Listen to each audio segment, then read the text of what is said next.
We're Child's Play, and since 2003, we've been very, very busy. We supply toys and games of all kinds to hundreds of child welfare facilities across the world, taking a little of the outside world and bringing it inside, sharing our expertise to help make children's lives better. Child life specialists provide therapeutic play and education to reduce fear, anxiety, and pain for pediatric patients, making their lives a little easier and a little happier. Child's Play works directly with Child Life staff to create a wish list specific to their facility, ensuring donations are used to their fullest. We've raised more than $44 million so far, and our work reaches more than 1 million kids per year. Come be a part of our story and learn more at childsplaycharity.org.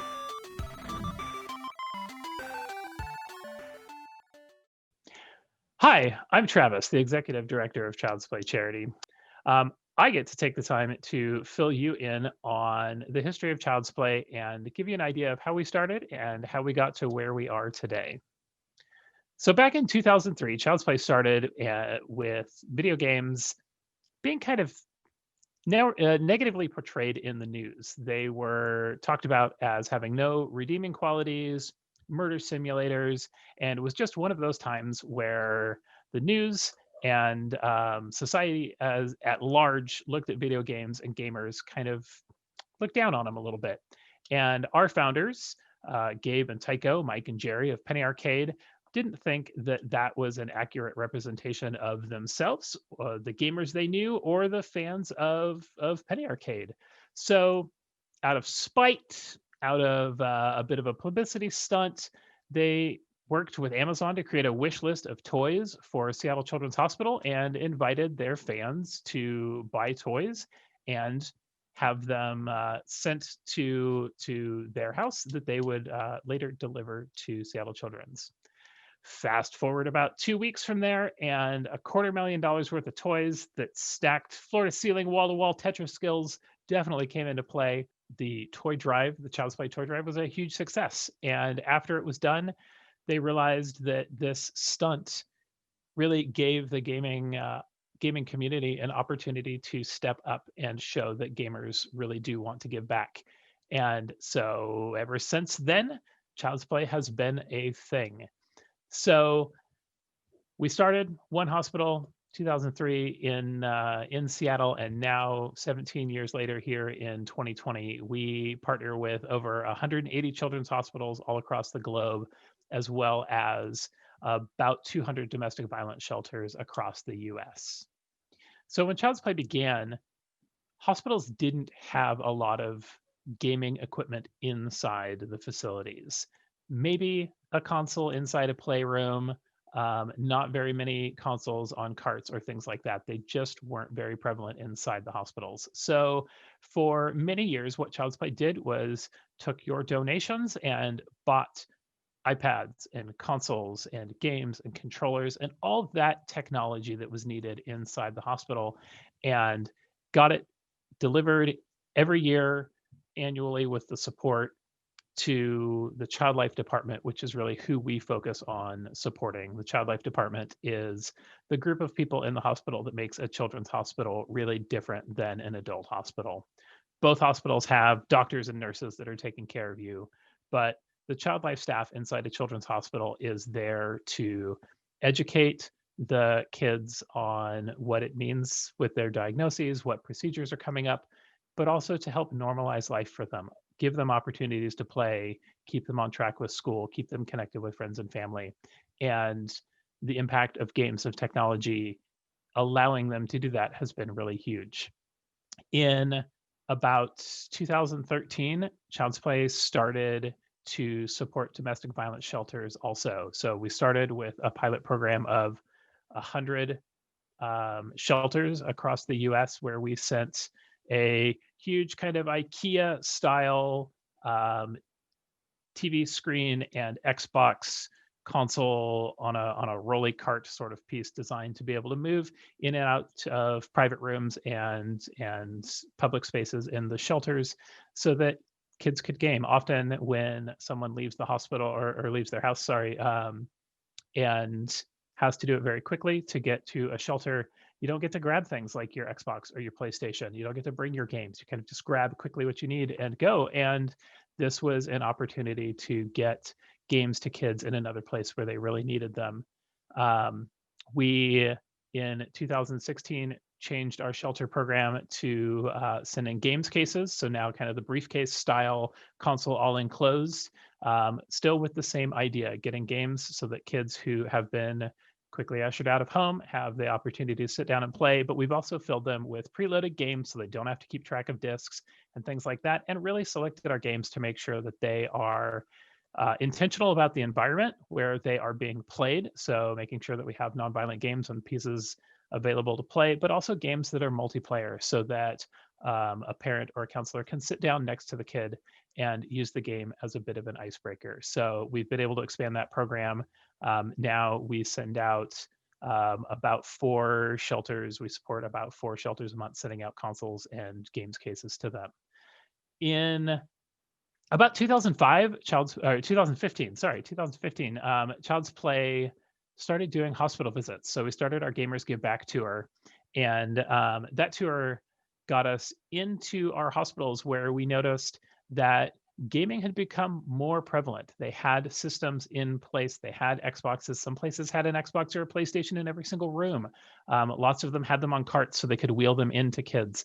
But we heard things like, our consoles are all broken, or we just can't keep up with updates and things like that. So we figured out lots of broken consoles were just disconnected controllers, and the Child Life staff who became responsible for this equipment was not always aware how to just sync up an Xbox controller back to the Xbox that it was paired with originally. So we realized that sending toys is important. Getting the games, getting the consoles in is really important, but we needed to really step up the game into how we could impact them. One of the first things that we did is we created a therapeutic video game guide. This guide, we worked with EDAR, and it looks at different symptoms that kids are dealing with inside the hospital and breaks down how to be really intentional with games to address things like pain or anxiety or sadness. If you missed it, there was a panel on that happened on Thursday, and you definitely could go back into the PAX feed and find that panel. I really recommend that you look into that if you want to know more about our guide, or if you just want to get a quick look at it, childsplaycharity.org. Scroll down a little bit and you can see the therapeutic game guide on there also, where you could download it and get a copy of it for yourself to see what kind of games are suggested and why certain games are suggested. It's something we like to share with the hospital, with parents, game devs. We'd love it if people were really intentional as they were thinking about the games that they're making and the games that they're selecting when they're choosing games for kids.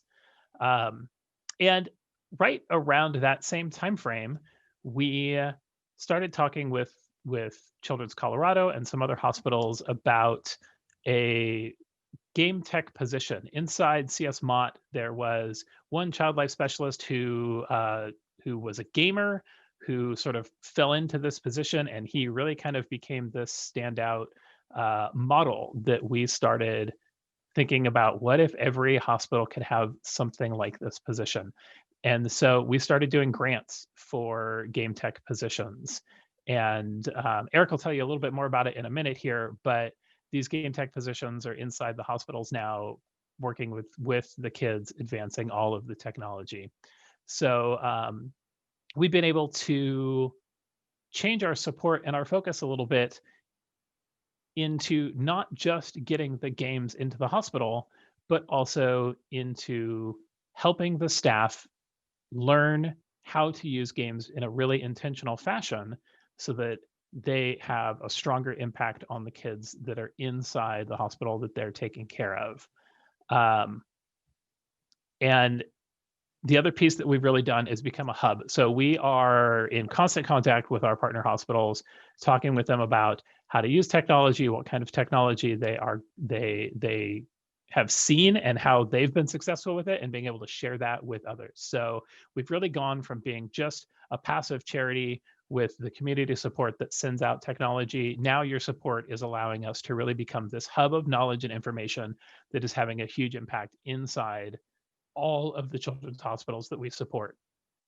With that, I'm going to hand this off to Eric, who is going to talk a lot more about the gaming and technology, the pediatric gaming and technology specialist. So, Eric, here you go. Thanks, Travis. I'm Eric Blandon. I'm the program director for Child's Play.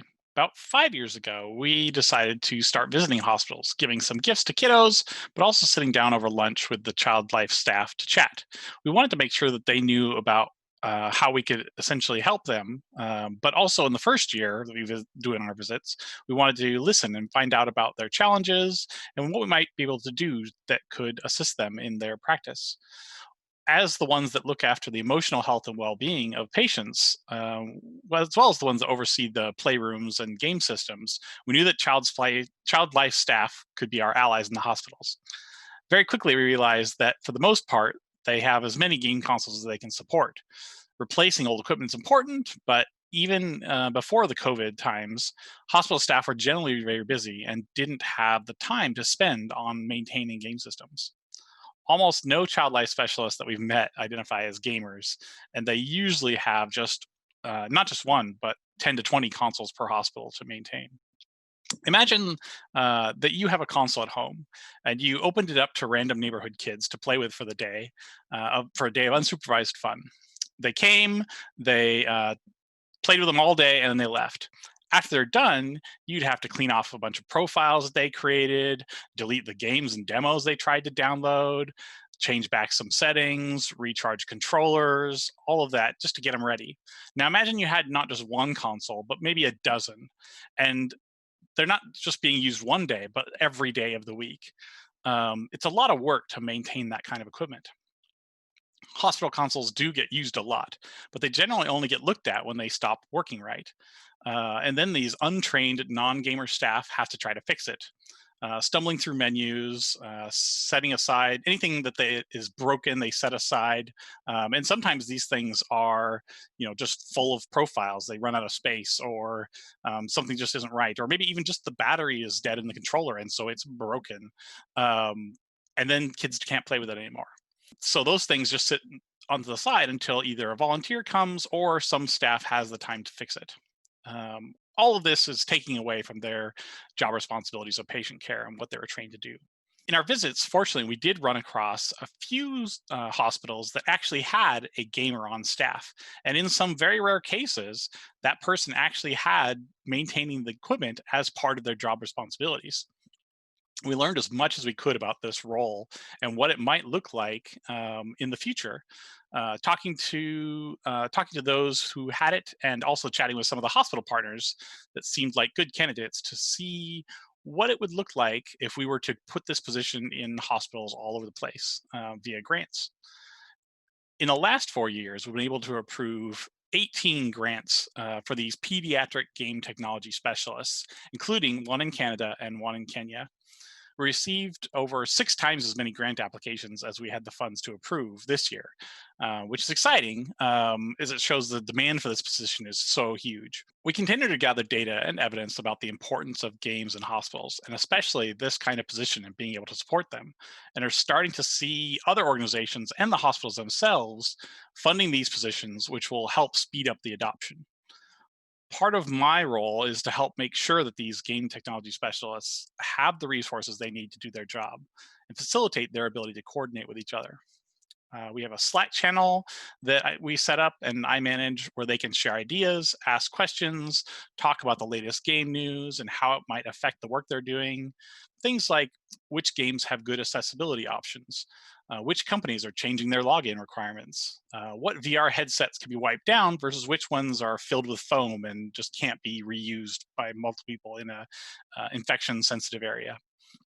We have weekly calls where we discuss their procedures, how they set up carts, all that kind of stuff. It's really quite exciting. We look forward to the things that are happening with games and therapy, and excited about how much better the future will be. With that, I will pass this to Kirsten. Thanks, Eric. Is this on? I'm just kidding, you guys. For those of you that have already met me, you know that I am new to gaming, but not new to my role at Child's Play, which is fundraising.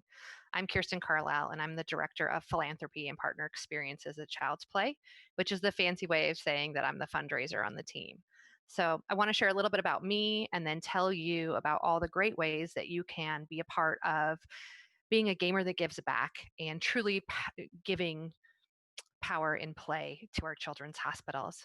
So, that said, on a normal panel, we'd have a few notes in front of us. Our team would be together side by side. And obviously, we're pre recording our panels. So, I do have a few notes I might glance at from time to time, only because I want to make sure that you hear about every opportunity and every way that you can participate and help support Child's Play in the mission that we have. So, I come from children's hospitals in my background, fundraising and helping lead a child life team. So, for Child's Play, that part was not new to me. Learning every single day about how to be a gamer and what games I can play well, what games that the team is helping me learn through, doing some Twitch streaming with Tabby and everyone else. And it's been super fun. And I'm glad that everyone is so supportive and engaging and helping me learn different ways to play, especially as an adult, right? It's such a great hobby in a fun way. So often the question I get is, how do you fundraise for Child's Play, or how do you raise all the money that you guys do? And we've had years of 3 to 4 million and years up to $8 million that we've raised to give back to our children's hospitals. So let's talk about how creative this community is and the things that you come up with to support our mission. So, first, individual donations. So many of you already give philanthropically to organizations, maybe even Child's Play, and this isn't new to you, but some of these ways might be new. So, a lot of donors send us checks and cash, they give online, they might have a donor advised fund where they're actually giving us checks at certain times of the year as a small grant to us, and monthly giving. Monthly giving is an incredible way to support Child's Play, where we see every month anywhere from 5, 10, 25, $100 a month that directly comes to us. That you set up at home yourself through either your bank or credit union or through PayPal giving. Great, easy ways for you to do that. The next would be really to shop and support. So, Humble Bundle, all of you know about Humble Bundle, and whether we're the charity of the month or you're a charity that you select for every time you purchase something on Humble Bundle, all of that adds up to hundreds of thousands, if not millions of dollars in support for Child's Play each and every year. And we are forever grateful to you and to Humble Bundle for that opportunity. Also, Google Play, you can go into that store and purchase games, and part of the proceeds comes back to Child's Play. And then, obviously, during COVID, we have all experienced how great it is to receive a package, most often from Amazon. And so, with getting your Amazon package, make sure that you are clicking and hitting smile.amazon.com when you're shopping. And not only do you get a gift in the mail that you purchase for yourself or maybe send to someone else, but you're giving that gift back to Child's Play if you choose us as your charity partner. And we cannot thank everyone enough who has been showing us that support. We have seen quite the uptick since the COVID quarantine, and people are staying home and staying safe, but getting some packages at home and doing it where you can support charity too. Next, really, I want to talk a little bit about corporate giving. So, when you think about on our website, if you go to our homepage, you'll see corporate sponsors at varying levels. And it's really a way that sometimes corporate partners simply write us a check, part of their corporate social responsibility. Other times, they're holding employee campaigns for employee giving. And that can be anywhere from a 1 month campaign for a corporate partner to year-long monthly giving where someone might select Child's Play. So, and then corporate giving, they actually match it. So what's great about Microsoft and Apple and USAA and so many other groups is that they match their employees' gift. Sometimes it's a 2-to-1 match, sometimes 1-to-1. And it's an awesome way to really help extend your gift into giving even more. And then corporate partners also really support a lot of our special events. So I'm going to talk a little bit about some of the special events that we have and ways that you can get involved year round for fundraising with us. One of those would probably be this week, if it has already aired, is the Make a Strip, which has Hot Dog Fairy with Mike and Jerry. And so there's an opportunity if the crowd uses Mobile Cause or this year through Donor Drive can give during the Hot Dog Fairy and support our mission. We also have our Child's Play Dinner Auction, which is an awesome event held every December in Redmond, Bellevue area. And we have about 550 people that attend and get to experience not only a fun night of celebrating all the great things that Child's Play is doing, but bid on really unique auction items and have a chance just to interact with each other. This year, as with most all events, we are going to be going virtual with that dinner auction. So if you don't live in our area, there's a chance for you to also participate. If you head over to our website, you'll learn more about our dinner auction and how you can get involved in that special night that we'll be having in December. Um, as I talked about the crazy, talented, amazing community that we have in the gaming sphere and even out of the gaming sphere, two of the events that I'd like to highlight a little bit and share with you are Desert Bus for Hope and Magfest. Both have created a really unique event. Desert Bus is a week-long event where there are chances to win and really good entertainment and opportunities to engage with the Desert Bus crew with Loading Ready Run and Child's Play to raise money for us. Last year, having a record breaking year, raising close to $1 million for us. Magfest is another great one that I'd like to feature. And Magfest is a music and gaming festival held every January. And they have several events throughout the year. Magfest is kind of the largest one in January. So, not sure what's happening with that yet this next year, but really an opportunity for, as the official charity, to recognize Child's Play and support us with their live auction and various things they have throughout that weekend long event to support Child's Play. Also, Facebook has an opportunity and a great way for you to hold your own special event. So, whether that is a Facebook birthday, some special way for you to ask people on an anniversary or your child's birthday to dedicate money to a charity, it's a really great, easy way to share why you support that charity and ask your friends online to also do that. And last but not least, with having PAX online this year, we did come up with a PAX online silent auction. So you have an opportunity to bid on some items from the gaming community that they have donated to us, some one of a kind, unique packages for you. So if you head over to www.childsplaycharity.org and click on news, you're going to see a blog post that talks about all the ways to engage with Child's Play during PAX. And the silent auction actually closes tomorrow. So you still have time to get in on the action and support us.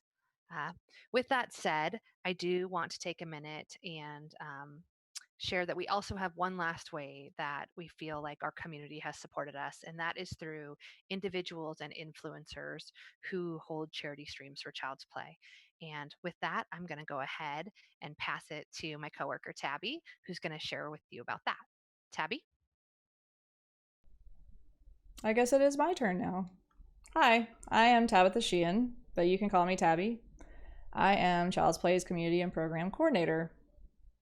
Child's Play was started by gamers and has been supported by gamers since the very beginning. Are you a gamer who wants to give back, but you're not really sure how? You can host a charity stream and have fun while you play games and raise money at the same time. What a great combo.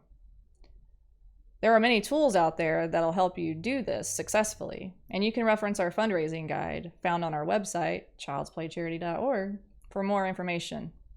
I'm not here to talk about the physical tools that are required to have a stream. I'm here to talk about the other side of streaming and having a charity stream. If it's your first event, you want to make sure to set a reasonable goal because you don't want to be disappointed. And if you reach your goal quickly, you'll be even more excited about seeing how much more you can raise.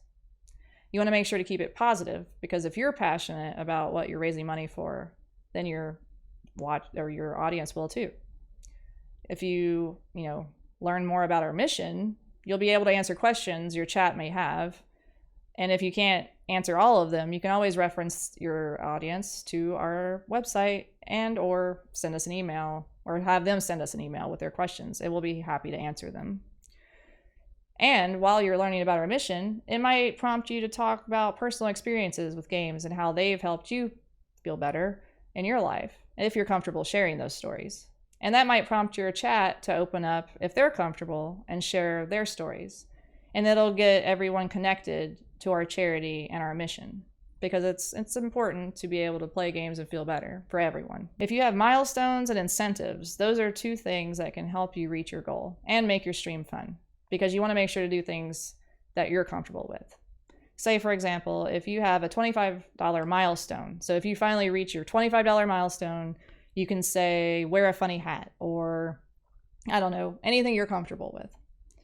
If you have a $50 incentive, so that means when someone donates $50 all at once, you'll eat a weird flavored jelly bean or whatever you feel comfortable with, and make sure to have fun.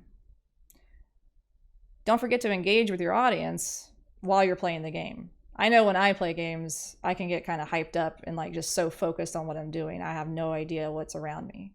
But you don't want to forget about your audience, because they might have questions, or they might not even know what's happening when they come into your channel. They might be new, and your timers, if you set chat timers to promote the charity, they might not have went off yet. So it's good to make sure to, mention what you're doing, what the fundraiser is for, the link below, or if they want more information, to go to our website. You also don't want to forget to have fun, because that's very important, like I mentioned before, because if you're hype, your audience will be hyped too. The most important thing is to make sure to remember to take care of yourself. Make sure to take breaks when you need to. Make sure to, set reasonable time limits on your stream. Like if you feel comfortable doing a 24-hour charity stream, that's great. But don't feel obligated to do such a thing. You can, stream for 3 hours on every Monday for charity. Whatever you want to do, because this is your fundraiser. Also, don't forget to stay hydrated, because that's very important in taking care of yourself too. If you want to learn more about streaming for us to fundraise, send me an email at tsheehan@childsplay.org. Now, the community has sent us questions, and now we're going to answer them. Thanks. Someone asked, can I donate my old gaming equipment to Child's Play charity? And while we appreciate the thought, for most cases, it's not that useful. Hospitals have a tough time using used equipment. Both the germ concerns, they don't know where it's been, as well as just it being used, its lifespan is less. And since equipment gets so used in hospitals, so well loved, new stuff is much better. It means they have to replace it less often, and it'll last longer. Next question is, can I tag Child's Play when I share my fundraiser on social media? Of course. And if we can, we'll boost your signal for you. And you can also use our hashtags, Play Games Feel Better, or Gamers Give Back. And you can find us on Twitter at CP Charity, or on Instagram and Facebook at Child's Play Charity. We were also asked, how can hospitals contact us to become part of our program, and how many hospitals do we take each year? So if you go to the Child's Play Charity website, childsplaycharity.org, and look at the About Us page, there is a button down at the bottom where hospital applications are, and we will take as many hospitals as we can get. Someone else asked, how do I find out if my company matches my gift? So a great way to do this is to reach out to your human resources team or someone in administration, and they can usually walk you through how to submit your gift. Some are easy online, and some require you to fill out some forms in HR, but a really great way to make your gift have an extra impact. Another question we get a lot at panels like this is, what do the job requirements of a pediatric game technology specialist look like? And it's so new because we have so few of them right now. There isn't a recommended career path. I can tell you that having experience in a hospital is a huge plus. So if you are interested in that and you don't have that yet, go volunteer once volunteering is allowed again. Go, get a job in there somewhere if you can, maybe the IT department or something. And then having education background or camp background, paid or volunteer, some kind of training working with kids is a huge plus. That'll be a huge part of your job. And don't forget, a great way to support Child's Play is to visit our store and rep our brand. Remember, 100% of all the proceeds from your purchase support the work that we do in our hospitals and shelters. Thanks for taking the time to listen to our panel. You've heard about the impact that your support has had on all of the hospitals that Child's Play supports. And we've got now a very special video from Colorado Children's that is just a huge thank you, really showcasing that impact. Wait, we forgot something. Since I'm the editor, I can do this. After the Colorado video, there's another video. We miss everyone so much at PAX West that we wanted to share a video from PAX West 2018 where we will see the story of a kid that we helped during his hospital stays as he enjoys PAX and tells you his story. What do you think it's like here, being a kid in the hospital? How do we feel? Are we all the same? No. We are each our own, different. Some of us are here for an hour, some of us months. We all experience different things, but we all share one thing. We all just want to be kids. And that's where you come in. Because of you, we have a new way to play, a new way to make things better. And you helped us get just the right people to make it all happen, including one of the first gaming technology specialists in the country. Every day I get to come into work and use technology to help kids feel better. This includes gaming on consoles, it also includes 3D printing, and even includes immersive technology such as augmented and virtual reality. Not only do we use this technology for fun, but we also get to use it to help kids get through treatments and for procedure supports so they can heal faster and get home quicker. It feels like you're a kid again when you're playing video games. Not only that, because of Child's Play, we also have the world's first child life medical director. Not only do I get to help develop and manage these programs, I get to promote the mission of child life throughout Children's Hospital Colorado and the community. And you help us figure out how to do all this even better. We're conducting research on how we can use these new and emerging technologies to establish best practices to benefit our patients and families, to improve the experiences, and how we can leverage this technology in really fun and innovative ways. So, we just want to say thank you. Thank you for helping us be kids. Thank you for helping us play. Thank you for helping us heal.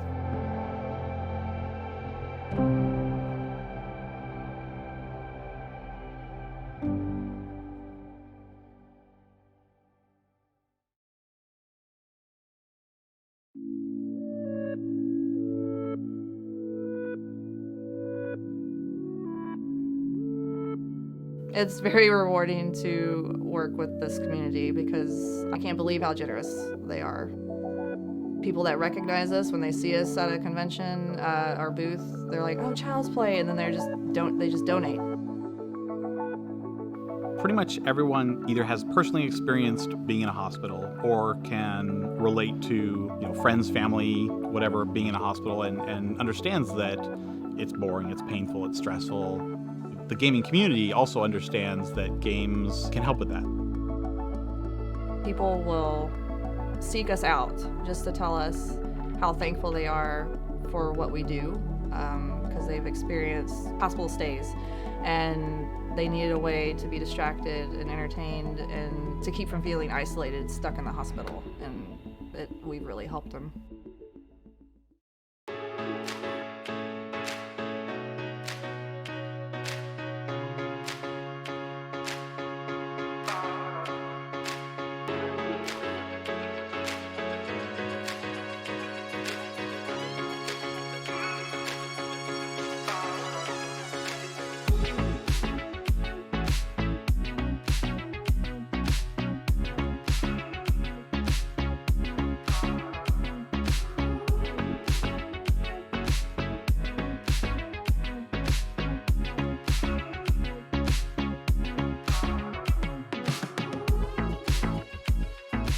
Hi, I'm Liam Baker here at PAX West 2018 thanks to Child's Play.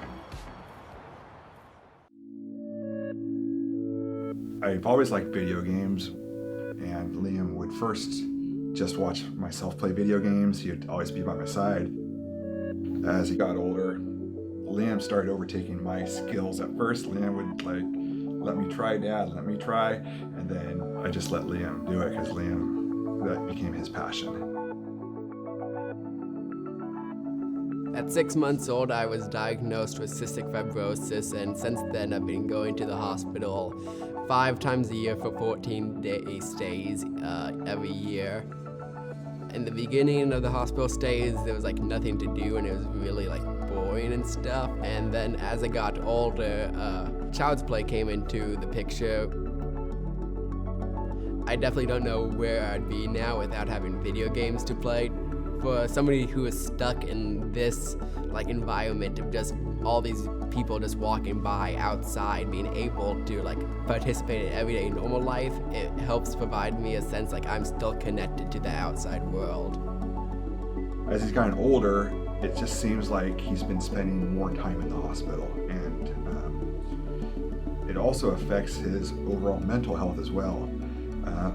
Having the games available to Liam while he's in the hospital, it's so beneficial to Liam's overall health. It helps him get through the days.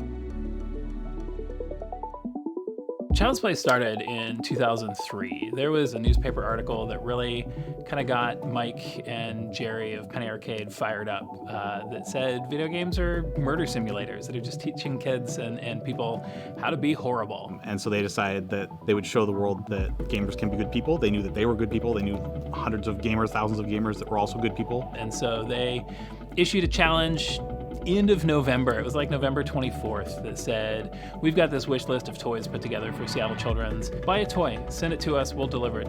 In 2 weeks, they raised about $250,000 worth of toys. And from that point went, oh, this was kind of a stunt we were doing, and this was a huge impact. We need to continue this. Then quickly in the next year, registered the charity, made it an official charity, reached out to a whole bunch of other hospitals, got more other hospitals on board, and Child's Play was a thing.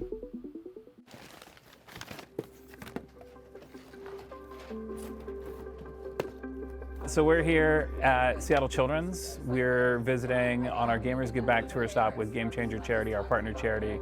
Together we're going to visit a little over 100 kids today. We've got gift bags behind us here for all of them.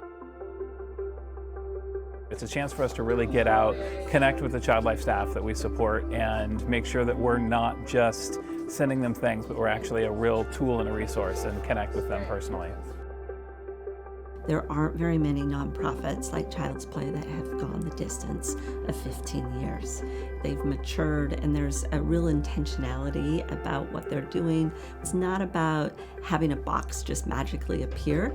It's the conversation. They want to make sure that what each hospital needs is what we're getting.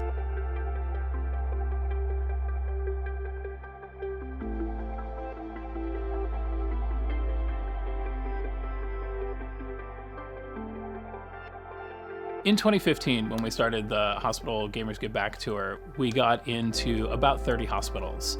And as we got into those facilities, we realized that all the places we were visiting were running into similar problems. We often saw Xboxes, PlayStations, sitting in the corner, unused because of some brokenness or a software problem with them. If you had an Xbox at home and it got full, you could probably figure out how to delete some stuff. But if you're managing 20 Xboxes and you have a load of patients that you need to see, maybe you could figure it out, but that's not a task that you're going to look forward to or try to tackle. Hospital A would have the same problem that we'd see over here in Hospital B, and maybe Hospital B found a solution to it. And we were like, oh, this is what we saw them do over here. And we realized that we could become that connecting hub to take these solutions found in one facility and bring them to the other facilities as we visited. We were sort of on autopilot for a long time, just sending out gifts and staying in the background and trying not to get involved. And it sort of helped refocus us and point out to us a way to do it better. We've recently had a shift. Both Child's Play and the medical community has recognized an unfilled niche where we needed some additional expertise in the hospital to help us deploy everything that they've provided, and they've started to help us develop a brand new role within medicine, that of the gaming technology specialist. These are people who have expertise in gaming, in technology in general, knowing how to set things up, keep them updated, but also have expertise working with children and work hand in hand with our child life specialists. We can't afford to support 250 of these positions across the U.S., but we can support 5 or 6 or 7 a year, get them started, and then have them prove useful so that ultimately every hospital will want to have this person. We'll always support our partner hospitals with Amazon wish lists. We'll always send them an annual gift to support their child life department. But being able to spread this position across the globe is the next push that we want to be able to do. I think that this is revolutionary. I think it's the next greatest thing for our profession. To see an organization like Child's Play really be able to admit, you know what, we can do better. What's our next step? What's our purpose? How can we change the world? How can we make a significant difference that's lasting? And so it's been really an amazing part of my professional growth to watch them get to the point they are today of introducing something that 5 years ago we wouldn't have even thought about.